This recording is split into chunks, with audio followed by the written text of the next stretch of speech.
Hi friends, welcome to my YouTube channel Ramni diaries and talks అండి. ఈరోజైతే మా ఇంటి ముందు పెంచుకున్న కొన్ని చెట్లను, కూరగాయ చెట్లను మీకు చూపిద్దాం అనుకుంటున్నాం. ఇక్కడైతే మా హస్బెండ్ గడ్డి వర్షం పడ్డది, గడ్డొచ్చింది, దాన్ని తీసేస్తుండు. తనైతే daily morning, evening 2 times watering చేస్తాడు. తనకి చెట్లు అంటే చాలా ఇష్టం.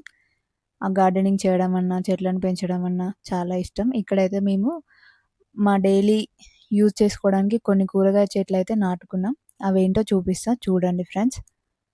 ఇక్కడైతే పాలకూర అలికాము. పాలకూరను ఇక్కడ ఒక చిన్న మునగ చెట్టు తీసుకొచ్చాము.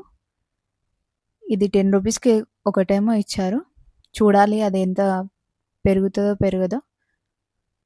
ఈ పాలకూరనైతే చాలా చాలా గుబురుగా వచ్చింది. పాలకూరనైతే టమాటా చెట్లు అయితే మాకు 10 రూపీస్కి ఈ 10 ఇచ్చారు. అంటే 1 రూపీకి ఒకటేమో పడ్డది. సోరకాయ, బీరకాయ, వంకాయ, మిర్చి ఇలా అన్నీ తీసుకొచ్చుకున్నాము. ఈ వర్షాకాలం కదా చాలా పెరుగుతాయని. ఈ మునగ చెట్టు అయితే 10 రూపీస్కి ఒకటి ఇచ్చారు. హైబ్రిడ్ అన్నారు. 1 ఇయర్ లోపు కాపొస్తుంది అన్నారు. చూడాలి. ఈ పాలకూరనైతే చూస్తేనే చాలా ముచ్చటేస్తుంది. చాలా గుబురుగా వచ్చింది.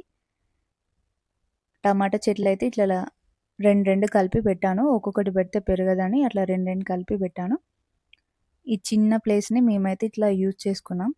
ఎన్నో కొన్ని వచ్చినా సరిపోతాయి కదా డైలీ అని ఫ్రెష్ ఆర్గానిక్ వెజిటేబుల్స్ కొన్నా తీసుకుందాం అన్నట్టుగా ఇక్కడ కూడా కొంచెం పాలకూర అలికాము. ఇక్కడ సోరకాయ, బీరకాయ. ఈ సోరకాయ, బీరకాయనైతే మాకు 10 రూపీస్కి 3 ఏమో ఇచ్చారు. మిగతా వెజిటేబుల్స్ అయితే ఒక్కొక్కటి ఇచ్చారు, కానీ ఇవి 10 రూపీస్కి 3 ఇచ్చారు. ఆల్రెడీ బీరకాయ తీగ బారింది. సోరకాయ, ఇది పాలకూర, ఇది నాటు పాలకూర. అక్కడ ముందేసిందేమో హైబ్రిడ్ అన్నారు. ఇవి వంకాయ చెట్లు, ఇవి గ్రీన్ కలర్ వంకాయ చెట్లు. ఇప్పుడైతే ఇలా ఉన్నాయి. 1 వీక్ తర్వాత మళ్ళీ వీడియో తీసి చూపెడతాను. వర్షానికి ఎలా పెరుగుతాయో చూడండి. Okay, take care, bye bye. Thank you for watching.